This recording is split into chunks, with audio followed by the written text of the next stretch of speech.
Hey everybody, welcome back to my channel. Today I have one of my most exciting reviews, I think, of 2020, and that is the Kabuki versus Rogue Made in USA iron plates.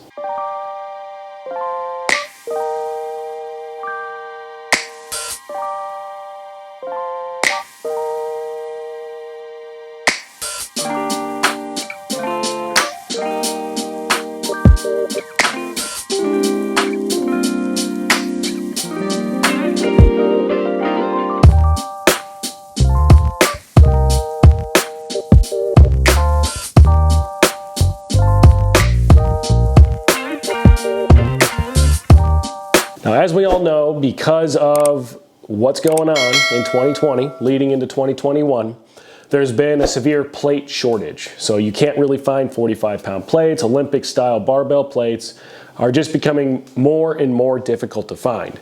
There's a couple companies that went out there and decided to try to set things straight, and Rogue and Kabuki are two companies that established a Made in USA iron plate line. There are other companies that do produce Made in USA plates, but the reason that I chose the Rogue and the Kabukis to do the comparison against each other was because they're both of approximately the same price. Right now, I live in Wichita Falls, Texas, and we ordered plates both from Rogue and Kabuki, and we ordered the same quantity and basically just kind of kept track of one, how much it cost, two, how much time it took them to get here, and then of course now we're doing the actual comparison. So the Rogue plates, for the order, we ordered 6 sets of 45s, 1 set of 35s, and 1 set of 25s. For the Kabuki order, I ordered 6 sets of 45s, 2 sets of 25s, and then I held off on the 10, 5, and 2.5 for the initial because of two things. One, they weren't available, they weren't in stock, and two, because I wanted to figure out about how much it would cost coming from Portland, Oregon, as well as coming from Columbus, Ohio. What we found was that these plates bought in that quantity runs about $1,700. I think it's just under $1,700 at $1,692. That is using freight shipping.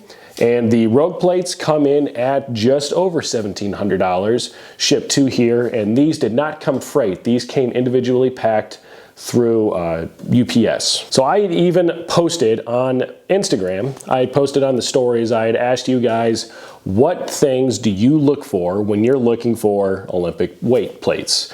And these are the responses that I got. I screenshotted both photos. So we're gonna cover most of those, if not all of those, in this video here, as well as some other things that I've noticed about these plates. So the first, I'm just gonna compare them side by side. Without even touching them, we can see that Rogue offers a 45, a 35, and a 25.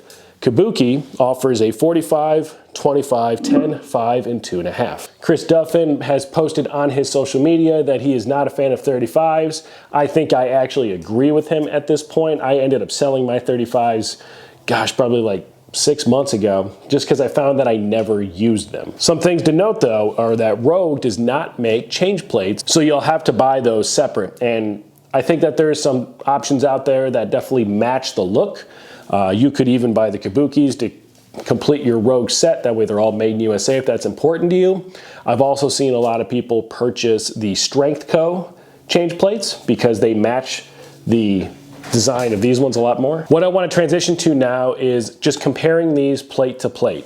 So now that we know the quantities, let's compare the Rogue 45s to the Kabuki 45s. I'm going to start with the Kabuki 45s, and we're just going to go by diameter.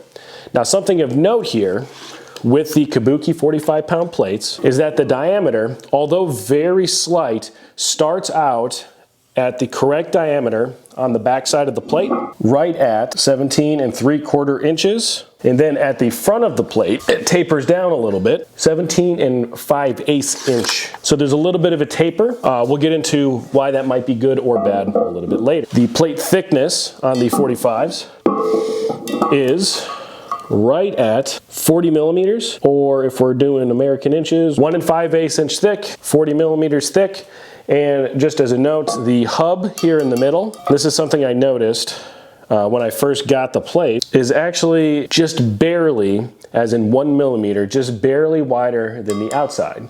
And again, we'll get into why that might be good or bad in a little while. Now let's get into the Rogue. Now the Rogues, they don't taper. They're just flat all the way across, and they come in right at 17 3/4 inches with a plate thickness of 50 millimeters, also known as 1 15/16. So basically just under 2 inches. The hub is slightly narrower at 49 millimeters, or 1 7/8 inch. So obviously some pretty big differences there.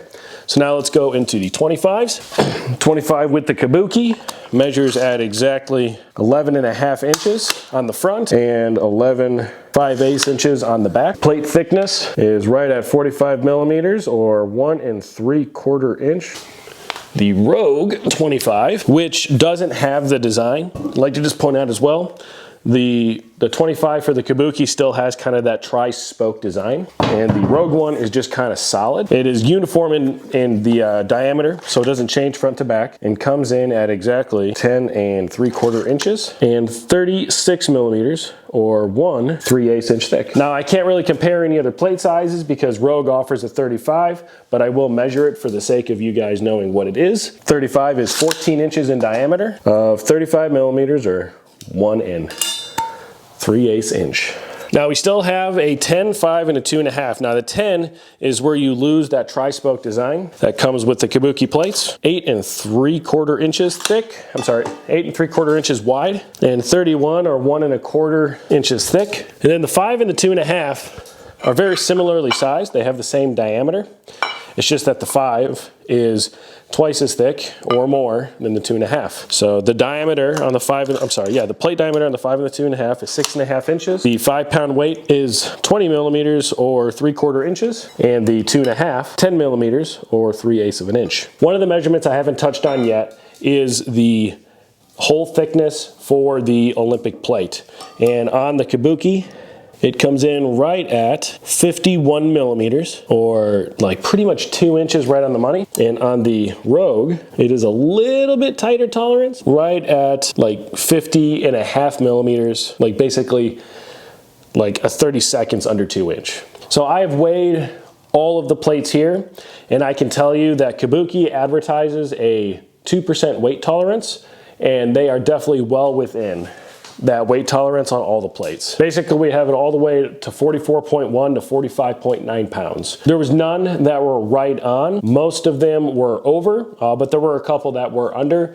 I don't think that really matters too much. Again, they were all within the tolerance advertised. The Rogues were all over 45 pounds. Most of them right around 45.4, 45.6, 45.8. Again, all within that tolerance that's advertised. None of them weighed 45 pounds exactly, but they all weighed more than 45 pounds. So outside of measurements and weight, we also got to talk about aesthetics a little bit.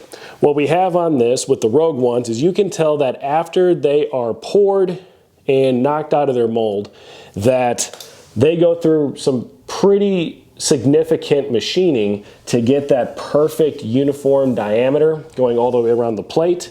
And you can tell because when you put these things on a bar, they just line up perfectly. They look beautiful, I would say aesthetically, that the Rogues are significantly nicer than the Kabukis if shiny is your thing.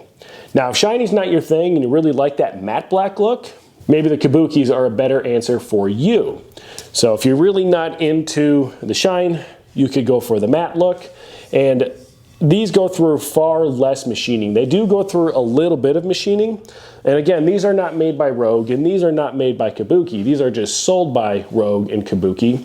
They are actually made at other plants. Some other differences with the material is that these are all ductile iron. So these are all like basically new iron. I'm sure there might be some recycled material in them, but it's not enough that they advertise that it's made out of recycled material, versus the Kabuki plates, which are 90% often post-military use steel, which is really cool. I couldn't find any real information on the Cadillac, Michigan plant that actually pours all of these plates, and I'm sure that they take steps to be somewhat environmentally friendly. And one of the things that I thought was super cool was that whoever Kabuki hired to make these plates are basically operating in a zero carbon footprint plant.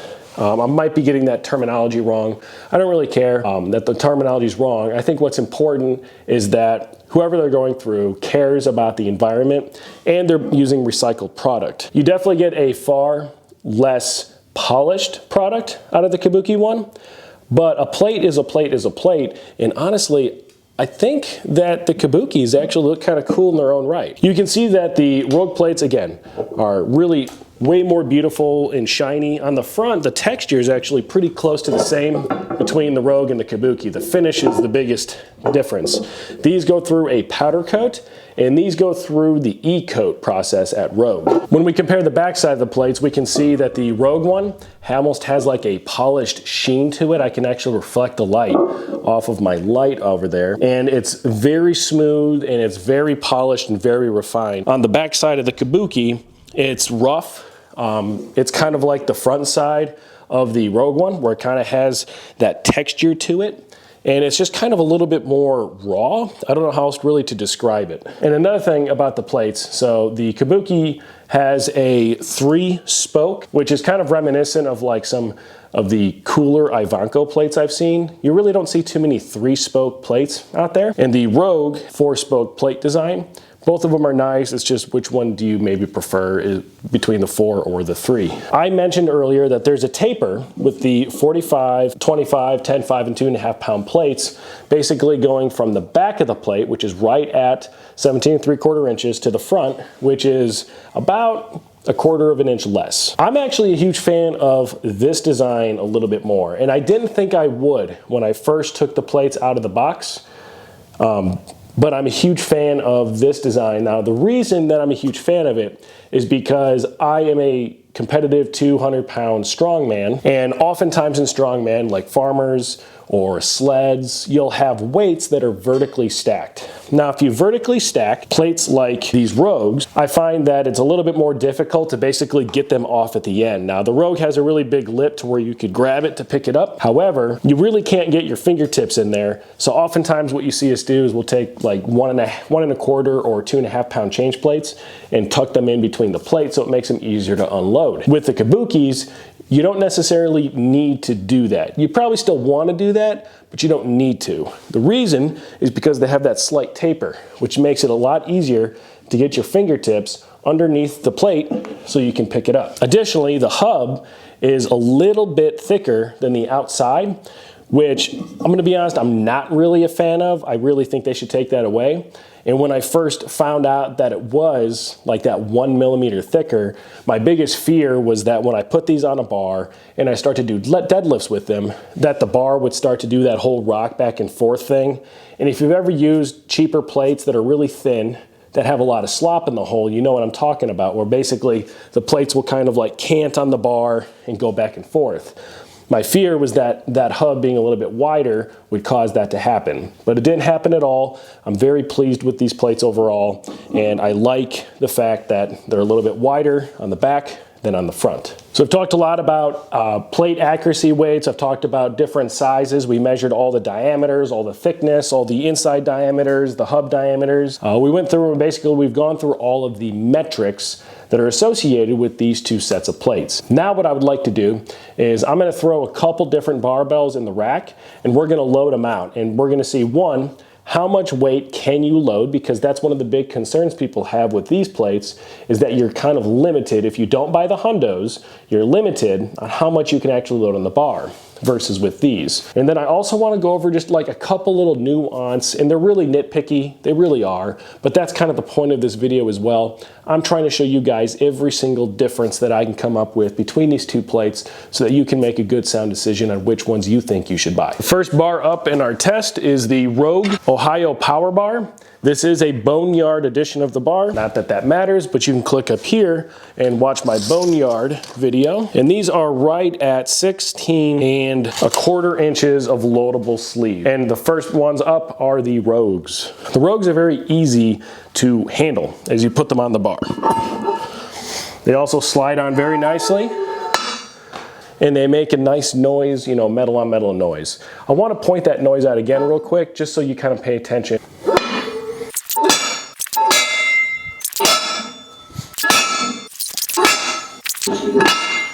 All right, so there we have it. We got 1, 2, 3, 4, 5, 6, 7, 8 of these giant deep dish plates on this bar. So that means that yes, you are in fact limited on how much plate you can load. You are limited to a weight of 765 pounds only using the 45-pound plates. So 765 or 8 plates per side. Now let's switch it around and load up the other side of the bar. Now we'll load the Kabukis.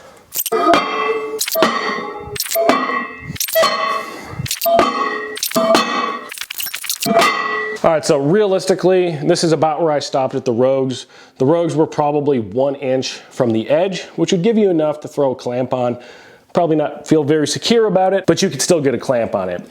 Now, the Kabukis, taken out to about 2 inches from, which if you threw a clamp on this, I would feel just fine with this, has 1, 2, 3, 4, 5, 6, 7, 8, 9, 855 pounds. However, there is still space, so if you wanted to go with no clamp, you could load unsafely, but you could load 945 pounds onto the bar. Now that could be deadlift with the power bar, or that could be back squat. Although this is a really large number, I also think it's important to understand that it's not an unrealistic number. 1,000-pound squats do happen. Now here's another area that we really got to consider. How much can you fit? This is just your standard loading pin on the side of my Monster Light rack, and I'm gonna load it up with as many Kabuki strength ones that I can, and then we'll load it up with all the Rogues so you can see what you're gonna need for storage. All right, so here we have it loaded. It's all the way to about a 1/2 inch from the edge, which realistically you would not store any more than that. And we've got 1, 2, 3, 4, 5, 6, 7 plates on this one post, which means that you can do a max order right now with them and get 7 pairs of the 45s, and you can fit it all on one standard Rogue loading pin. Now let's see how many Rogue plates fit. So I have this loaded out to right, it's like pretty much a 1/4 inch until the edge, and I've got 1, 2, 3, 4, 5, 6, which means that if you buy more than 12 plates, you're gonna have to get a second set of loading pins. I also wanted to take a moment while they're here, basically just to kind of show you the more rough, it's not quite as refined look that you get on the side of the bar when the plates are actually loaded. Now this is caused by the hub, which I pointed out earlier, being the widest portion, so you do get a lot of side to side with the plates, but it's also caused because of that slight taper, which again I like because pulling plates is a lot easier as you work your way in. Now here's the same thing except for with the Rogue plates. Now you get 0 side to side, really, and they all pretty much exactly line up on the outside. Now this is kind of interesting because you can see that the coating on 4 of these plates is different than 2 of them. It's kind of subtle to tell, but there is a slight difference in the actual finish of the plate. Personally, I don't think it takes away from it too much, but if you really like this shiny bit here and you get to these more matte ones, that might be something you don't like, or if you like the matte and you get to the shiny, that might be something you don't like. Now each plate itself is fairly standard throughout, so if you were to spin these, there's no differences like that. But these ones, they definitely line up nice and smooth. Again, you can't really get your fingers in there. There is like a tiny bit of a lip there, but you can't really get your fingers in there in the same way that you can get it on the Kabukis. So one of the things that I've noticed in using both of these sets of plates, now I've been using both sets for a little while now just so I can accurately compare the two. One of the things that I noticed is that the Rogue plates are significantly louder from like a clang and bang perspective than the Kabuki plates. It's not so much that the initial bang of like a deadlift dropping is louder, it's that the ringing that occurs immediately afterwards. So like when you re-rack a bench, when you re-rack a press, or when you drop a deadlift or re-rack a squat. So what I'm gonna do is I'm gonna load up, this is my power bar again. I'm gonna load this up and I'm gonna show you guys both what it sounds like to kind of do a touch and go deadlift, as well as crashing the bar down. So I'll just drop it from the top. So you can see the difference and that sustained kind of ring that occurs with the Rogue, and then hear what it sounds like with the Kabukis. I'm gonna take the mic off and put it in one place so that it's more consistent.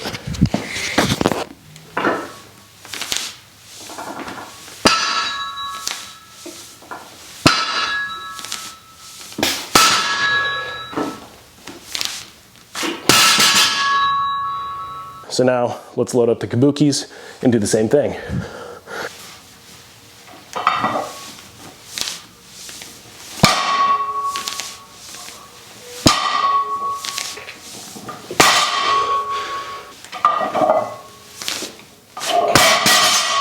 It's really not that big of a difference, but it is a difference that I've noticed. Now you might be watching this and you're going, why the hell does that matter? So I'm a father of two and I'm married, and when I train, a lot of the times it's kind of either early in the morning or late at night, because those are the two times that work for my schedule. I can tell you that my wife can tell the difference between the Rogue plates and the Kabuki plates based on how much noise she hears coming from the gym. So does it matter to you? Well, that's up to you to make that decision. I will say that a loud bang is a loud bang is a loud bang, but the Rogues are just that little bit louder and a little bit more resonant, and it lasts a lot longer. The last thing that I actually want to talk about comparing these two plates is just the pure aesthetics. Now, one of the comments that I got on Instagram was whether or not it had this ugly recycling symbol. Although I will agree that the recycling symbol is not usually badass, I think that its use on this plate, again, it being made out of 90% military recycled steel, I think that it has a place right there. It's not necessarily that it makes it look badass, but I think it does add to the plate itself. So outside of that, I talked about it earlier, but the Kabuki has a 3-spoke design and the Rogue has a 4. There are a lot of plates out there that have this 4-spoke design. Tons of brands, most of them that you look up on the internet or buy even today, if they have spokes, it's a 4-spoke brand, 4-spoke design. The Kabukis are a 3-spoke. And for me personally, I think this 3-spoke design looks way better. I don't know why. I can't really tell you why. It's just a my preference type thing. And one of the things that I found unique is that the Kabuki plate is far less refined, with an exception for the actual inside. Now the inside here, I like what they did with the Kabuki strength. I like how they have the Made in USA printed on there. I like the recycling symbol personally. Again, it's not badass, but I like it. And then they got your weight stamped in pounds. And then the Rogue, although the plate itself is more refined, more machined after it gets cast, the inside of it is actually significantly rougher than the inside of the Kabuki one. Again, 4-spoke design, really nice Rogue branding, Made in USA. One thing I will say as well is about the finish. Now this is a powder coat versus an e-coat finish. For the most part in my use, I haven't really noticed that the finish wearing off too much more than normal wear and tear on either plate. I will say that the e-coat is probably a little bit more resilient of a finish, so it will look more new over time than the Kabuki. But my number one complaint about the Kabuki is that because this center hub is wider, this is where most of the wear occurs on the finish. So that's where the rust is gonna occur first once that powder coat wears off. That's my comparison of the Rogue iron plate, the deep dish, and the Kabuki iron plate. Tell me what you guys think in the comments down below. I'm personally choosing to keep the Kabukis over the Rogues for a couple different reasons. One of them being the noise, another one being the ability to grab this on a stack because of that tapered look, and because I just like the matte black look a little bit more. The Rogues are a beautiful plate, a wonderful plate. I just don't prefer them to the Kabukis. But that's it for my review. I appreciate each and every single one of you that watch my videos every single week. That's all I've got for today. Remember, when it comes to garage gyms, you should always keep it better, awesome, and of course, badass. I'll see you guys next week.